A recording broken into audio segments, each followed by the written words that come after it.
notices for everybody here tonight. Just to start off, the conditions of the road still stayed the same with the status. As everyone's well aware, we've got C classification still coming in from the north into Mallacoota. That hasn't changed. We are, I think, as we speak, there are some road signs being put in for a 60k limit along that Genoa-Mallacoota road, just to keep people slowing down, considering the condition of the road. Commercial vehicles still applies. They can apply through the Orbost ICC, the Incident Control Centre, for permits to come through, which will bring vital supplies into town, and for all the retail industries, which is good news. We won't need convoys for that. Now, there will be this weekend, and leading up to this weekend, there's going to be a larger amount of traffic coming in, residents returning as they have been by flight, but also by road coming in from New South Wales, and we'll also be anticipating a lot of people returning to collect their boats, caravans and other holiday equipment. So there'll be a few people in town. They will be given a notice to collect their gear and also to not hang around politely. The town's still recovering, we've still got a lot of work to do. So we don't want the holiday festive season not to dampen things, but we've all got a lot of work still to do. So they'll be collecting their property and hopefully making their way out, and that's the message we're giving them. And they should respect that too, I think. The notice, Trisha graciously gave me a notice from AusNet Services, which has been published. It's some pretty important information. They've announced today measures to support customers in Gippsland and the Upper Murray regions who have been affected by the recent bushfires. The priority of AusNet Services is safely reconnecting customers to main supply as soon as possible. They're working on putting in place special assistance measures for those customers that have been impacted, and these include, and I'll only mention a couple, fast-tracking payments under the Victorian Guaranteed Service Levy, the GSL scheme, which many of you are aware of. Most customers whose supply have been impacted by the bushfire will be eligible for a payment of up to $360 under the scheme. AusNet Services will waive the fees and charges that would normally be applied to standard reconnections.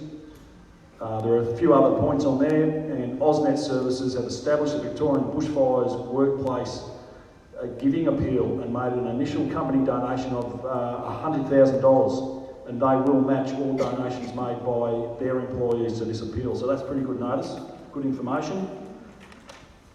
Also, can I ask Anne Kennelly from DHHS to come up? She's just got a short notification, please. I'll bend down. I'll stand on my tiptoes. Hi everyone, I don't know that I've met many of you. I'm Anne Keneally, I'm from DHHS, and I'm here with the team of staff that are working with people on payments. And I just wanted to give you a bit of information about, we have a psychologist coming tomorrow, Rob Gordon. He's a really well-renowned expert psychologist who's done a lot of work in disaster relief. He's really quite famous. He's worked in the disaster relief area since the Black Saturday bushfires. He's worked with communities in Australia, New Zealand, Canada around recovery from bushfires and the effects of trauma. And so he'll be here Wednesday and Thursday, and he's going to provide information sessions for you people in the community. I've heard him speak before. He's really fantastic, a great speaker. He'll draw on his own experiences in working with people after disasters, and we'll be able to talk to you about the sorts of things that you can affect, the pitfalls, how to protect yourselves and look after yourselves. So I'd really encourage you to come to the sessions. He'll be speaking, he's going to do 2 sessions for the community, one at 4 o'clock tomorrow and one at 6:30 the next day, so people who work can get to the 6:30 session, and they'll all be held at the health service, the MDHSS. So we're just working on a flyer to get that information out to you, but I just wanted you to be aware of it and really encourage people to come along. Any questions? Thank you. Thanks, Anne. Just to clarify, there may be some confusion with the road classification, because I end up talking in emergency management speak, and sometimes I forget where I am. So, just to clarify, because there might be some people who think, what is he talking about? C classification, yeah, sorry. There's classification starting from the highest level, working its way down to a less restriction, I should say. So C is getting down there, which is really good. Below C is very good, when the roads are almost completely open, they're just monitored by council or another agency. So we're at C from the border to Genoa, down into Mallacoota and back, obviously. So that's good. There are some restrictions on that C, and those restrictions are commercial vehicles, but they can enter with a permit, providing everything's riggy-dig, and we check that. We have agencies that check that. So that's pretty much open for them, and they supply the necessary needs for the community, which is great. Residents who have a genuine interest, being a residential interest or other, and the other is we make sure they've got a genuine interest, we check that, we vet that, and that's our discretion, and we can let them through. So pretty much a C classification is everybody except sticky beaks, troublemakers, etc., so we can get on with building the community and get on with our business. So it's a good classification, and we're getting down. The next one will be D, and then we're pretty much on the road home, so to speak, pardon the pun. Everything from Genoa west is still very high rated. That's what we call A.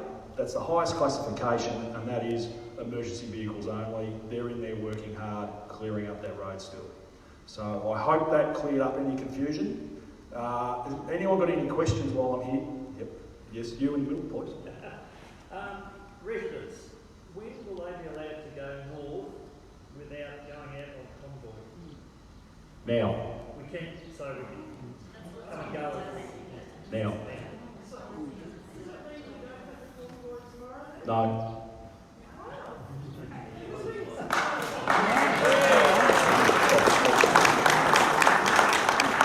All you have to do is present to our checkpoints that you're a resident, you're going out, you're coming back, that's fine. Identification is good. We will be taking details because we do want to know who's coming in and going out in case there are some other issues. Yes, sir? When going west, when will the own category be changed to B and C? Piece of string question. Cannot answer that. The crews are working, as you know, around the clock, and I'm not going to even speculate. Sorry? Probably. But I can't speculate, and I'm not even going to say today, tomorrow, no. You'll find out. When I find out, you'll find out. Yes? It was on the ABC this morning that probably Saturday. Well, that's the ABC. Don't get me talking about them. Someone else have a question down the back? Yes, sir? Well, could we repeat the questions because you're answering the questions but we don't know. Okay, yeah. The question there was at the front that the ABC said possibly the road will be opened on Saturday. And again, I can't answer that, but good luck to the ABC for saying that. Yes, sir, down the back. Are the army getting ready to leave with all the tractors and everything back on trucks, or are they moving? The army's always leaving and they're always coming. So there are units deploying, there are units arriving, departing. I'm not hooked into their resources, but I do know that they're always moving. I'm not sure how many are left and how many are coming back in, but there's a fresh crew I ran into down the street today. So yeah. I just saw them before I came here, so there's a big cavalcade of army trucks. Yep. And they have earth movers and stuff like that, so they're just coming to town now. Yeah, again, like the Air Force, they've sometimes got to take their equipment out and get it serviced because it's working around the clock. Like the larger helicopters, they had to get rid of two because they were worn out and they had to get them serviced back in wherever. So that, again, like the people, we wear out, and so does the machinery. We've got to get serviced. Any other questions? Roads? Yes. You mentioned visitors coming in on the weekend so they can collect belongings and leave. Okay, people that have registered and are they being monitored? How many? I'm assuming it's Hello. No, they don't. Come on, mate. We're back on. The question was, how are these people coming in, these previous holiday makers, how are they coming, how are they being vetted and recorded regarding coming in and collecting their gear? As I said, we have the 2 checkpoints, our 2 TMPs, one at the border and another one at Genoa. And both those areas, both those checkpoints are taking full details of people coming in. That's registration details, identification of all people in cars, licences, registration plates, phone numbers. So we're getting a full list and a full detail of everyone that's coming in. So people are able to drive in and... They are able to drive in and fly in, and so they're doing both. And I believe there's also a register that's been set up in the caravan park for those that have left equipment in cars and caravans and boats. And there's also names supplied there against cars, boats and caravans, so they have to collect them. So there's a triple vetting process there already in place, and I think it's pretty good. I think it'll stand well. Yep. I understand that, I've got to be patient with the safety of the roads, all that type of thing. As far as business goes in the town, it's very hard. We're getting a lot of people ring up now. We have accommodation properties here. Just asking, can we come back? When can we come back? We just want to come back and help. There doesn't seem to have been a lot of information that way. I mean, if we tell them it's not till the middle of February, the end of February, the start of February, they're organising holidays, obviously, and leave and things like that. Some information that way would be very helpful. Understanding that safety is of the utmost importance, but there's got to be. It's been 7 to 30 days for 7 to 30 days now. Yeah, very good question. And the question was about people returning for holiday and the associated business with that. If there was a politician here, I'd throw to them. They'd love that. I can't answer that, and I'm not in any position to, and I wouldn't even want to speculate. Our role, all these agencies here, as you know, were to get this town back on track safely for the community, and that's our goal. We'd love to get everyone to come in and... So not to come in to have some idea when they Yeah. go, just be very... When things are safe. To answer your question, when things are safe and the community and the infrastructure around the community is ready to accept it, that's going to be decided by the powers that be, which is the community and the agency, the relevant agencies. And when we say, yeah, okay. But that then gets pushed up, and I'm sure some politician will like that. All right? This is not being filmed by anyone, is it? It's actually being live streamed.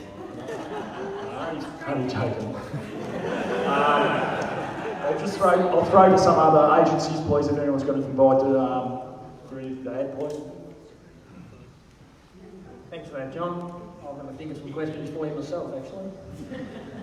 All right, so just talk a little bit about fire activity. So we've just been going with ongoing works again, pretty machinery based, and put support for the teams down at Wallenborough and Gypsy Point, just doing some machinery work, cleaning up roads, taking out some hazardous trees.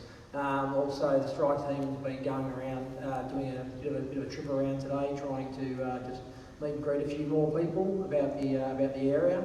So it's been really effective. Obviously, the strike team will finish up this afternoon, and the brigade will go back to business as usual and take on all of the emergency calls, as we all have done along the journey so far. The trucks are still staying here, as I mentioned yesterday. The appliances that the strike team's been working with are still staying here. So should that need arise again, it's fairly simple to get more resources back in and put those trucks straight on the road. So you've also been seeing the community newsletter come out. It's going to have hopefully a bit of a different look in another day or two. Just so when you see it, it'll look a little different. Hopefully with a bit more information again. Just keep it fresh. Where else we got? So, good reminder for those that don't know, make sure you register if you have got burnt structures that need to be cleaned up, things like the odd car here and there that are part of that might have been damaged on the journey, they're also possibly able to be picked up. So if you've got things that need to be collected, make sure you register, and that's, if you go on Google, Bushfire Cleanup Program, it'll take you straight into a government web page. Just keep following the links to register online, it's quite simple. Of course, you can always go by telephone and speak to someone and register over the phone. For those that need the number, 1800 560 760. Alright, it's really important that you register. So I don't think you need to just wait and someone will come and ask you. It doesn't work that way. You need to register to show interest, and then they'll contact you and look to make a time and you can have a look around your property, or inversely, the contractor will contact you through GrowCon and they will do a clean-up. Yes, sir. Are insurance policies protected by what we're talking about now? So the question was, are insurance policies affected by what we're talking about now, so the bushfire clean-up? So I can't answer that directly because I don't have all the legal jargon behind it, but the idea of a program is it's backed by the Victorian government, and that's what they announced their $76 million clean-up plan for, and that's literally to come and collect the debris on site and clean up your site and make it safe for the structures damaged by fire. Yeah. All right? That's good. No worries. Sir? The insurance companies are aware of this $75 million clean-up, so he needs to check with his insurance company, which I did, and they said just go for it. Okay, so that statement was, the gentleman just informed us that the insurance companies are aware, as he found out when he discussed it with his insurance company, and that the insurance company said yes, you utilise that service to get your site cleaned up. And cleaning up these sites is about helping the community, come back to normal living operations. And take pictures if you can of your damage. Yep, take some pictures, and that way you've always got the evidence. Look at this lady. We are with WFI, and we have been told not to go to our property, not to touch anything, not to put up fences to keep our stock in until the insurance assessors come out and look first. Okay, so your query is, we can't go and put fences up around your property or go on your property until the insurance assessor comes around. Is your stock getting out? They were, my brother has gone out and said, stuff them. We've got the road going through, we need our stock in our garage. So you've got the stock in the paddock and it's safe, and the insurance company will still come around, and I'll provide no comment and just say it's good to hear your livestock is safe. Can you repeat the telephone number again, please? Yes, certainly. That was 1800 560 760. Yeah. No worries. And make them aware that it's for the insured and the uninsured that they're going to do that. That's a very valid point the lady just pointed out. I need to make sure you all understand that the site clean-up provided by the government is for the insured and the uninsured. So anyone that's got uninsured, it's a free service. It's a service the government's providing. Make sure you register online or via the phone number so that you get your property cleaned up and the hazards are all taken away. And that's everything from, yes, I've lost my whole house, or I've just lost the garden shed in the background, okay? Everyone should also be on the lookout for hazardous trees that might be on their property, trees that are burnt out, and hopefully we will have some more information about how we can get those sorted out for you, all right? See how that works through. That's about all, yes? And can you tell us that the Mallacoota fire is still burning? The Mallacoota fire is still burning, not burning freely like they have been because it's a fairly heavily burnt area, but you might see smoke coming up every now and then, and that's part of what we're trying to do at the moment down there is get in there and tidy it up and catch all those little pieces. So over the last few days we've been chasing hotspots. So just to give you an overview of how it works, we've got a special helicopter that goes around and takes infrared shots over the whole fire, and then that allows us to actually identify where all the hotspots are when they show up and send some vehicles out and have a look at them. Some of those are too small and they don't quite get picked up, but most of them do, and we've been doing a bit of work in that space with those sorts of things over the last few days as the strike team's been chasing. I think that's about it. I think it's probably time you inquired about the businesses. The government is very interested in making sure business gets going back into the communities. We all have to be really careful to make sure we're ready for that too. So at the moment, the people that are running the businesses might not even be living in town, but the government's very, very keen to get that back on track as soon as possible. Sometimes we have to regulate them. Yes. In relation to that, who's overseeing the various groups that are in the end will say, yes, it's safe? What sort of auditing process is people going to get to that point where they say, yes, the road is safe to use? Yeah, absolutely. It's a really good question. So the question is, how do we assess whether the road is safe to use? So we have a number of experts that manage roads. So we've got Department of Transport, you've got Vic Roads, police has an input, as well as the fact that the road sits alongside the forest. So you've got the forestry groups as well. Now in there's a range of experts, and it goes through a process of evaluation where they identify the hazards, and it's really making sure trees don't fall on our residents. It's also about the road safety. So every time one of those trees falls down and it takes out a guardrail, where does that sit with allowing people to drive down the road, the damage to the road from the tree hitting the ground? So there's quite a significant amount of damage. So if you get to travel down that road in the next few days, maybe Saturday, if you're according to the ABC, you will actually get to see that the road has taken a fairly heavy impact, all right? So we want to get the road open just as much as you. Anyone that wants to go out to the east, it's a long drive to get around back towards Bairnsdale, we know that, so it's really important we get the road open as soon as we can. We certainly can't afford anyone to get hit by a falling tree, and that'd be a really bad thing. We've come this far. We're now into the last few days, hopefully before we get the road open and making sure it's safe. Even if we get it open this Saturday, there's still going to have to be road works done to make sure we fix up all those things like those guardrails, because by Saturday they won't get all those guardrails fixed. So there's quite a large number of work that's still to be done, but the government's really aware that they want to make sure we get the roads open. We've got to do it safely. Can't emphasise that enough. It's really, really painful, just as painful for me. I've got a long trip to get home, so really important that we just be patient with it. I'm sorry I can't give you better news of it. But just on that point about the roads closed to the west, I understand that there's a lot of work to be done around Drummer and it's closed to Cann River.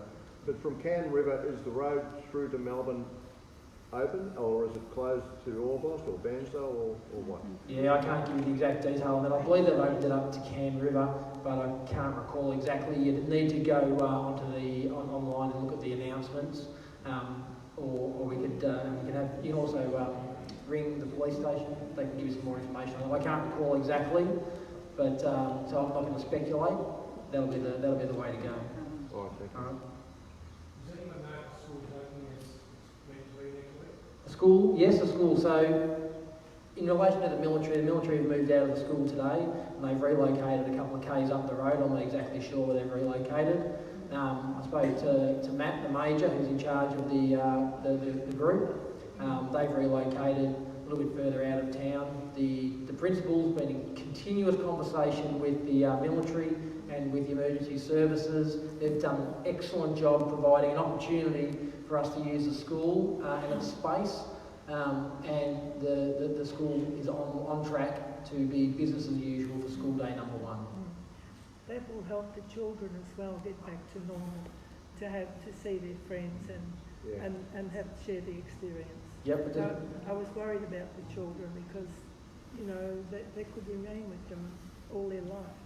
Yep, absolutely. So yes, we have got the lady just expressing that it's going to be great to see the kids get back to school, get back to doing something normal, and what they've experienced may have lasting effects. But at the same time, the school is well aware of that, and we're already on the front foot with making sure we've got experts and specialists to help any kids that will have any issues work through it, and just observe behaviours and hopefully educate parents and educate teachers on how best to manage any of those issues as they become apparent. Aaron.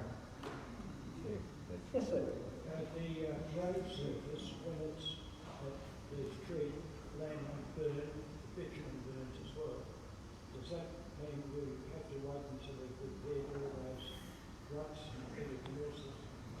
So the gentleman's question is, do we have to wait until all the road repair is completed before they open the road? As I said, the road has taken a big impact.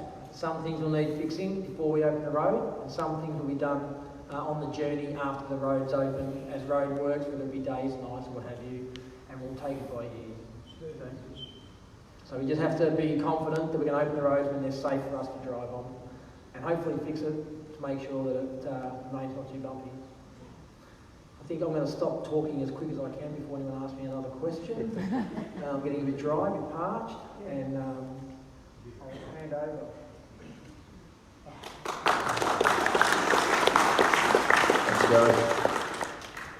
Just to finish off that question, before we can sign the roads back to Vic Roads, and I was hoping there was a Vic Roads here today, there's a legal requirement the road must be at a certain standard in order to comply with the Road Safety Act for it to become a highway.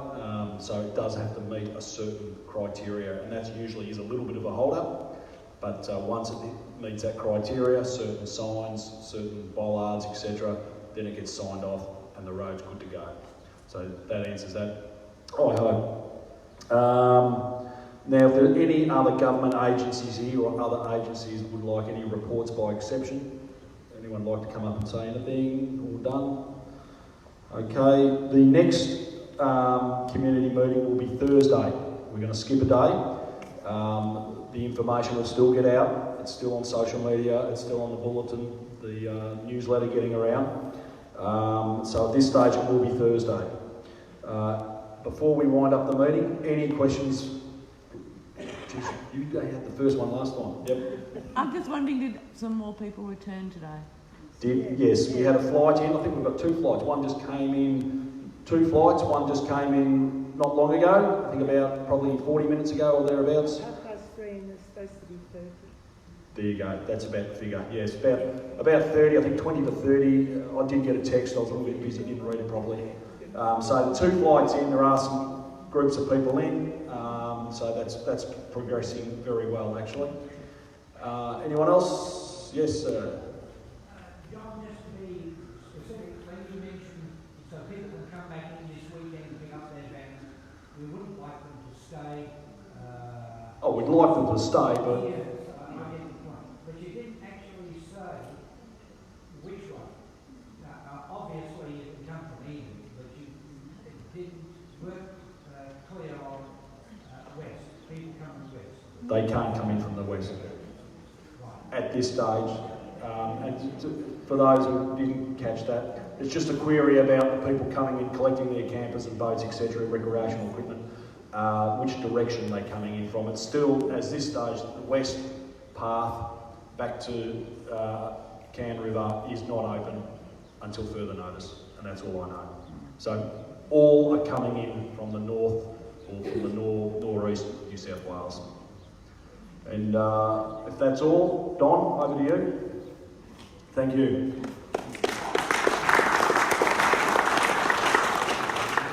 Hi there, just the usual announcement. Don't forget that on Sunday we're going to be over at the golf club for Australia Day beer and sausage.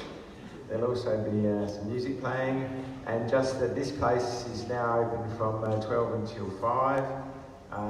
We have Red Cross people and all the rest of it. If you and everybody else is up at the Mitre. Just a really quick addition to that. I was chatting with some people from the Lions Club, and that Sunday barbecue we're going to call as well a welcome home barbecue for people who are returning. So please come and show some love.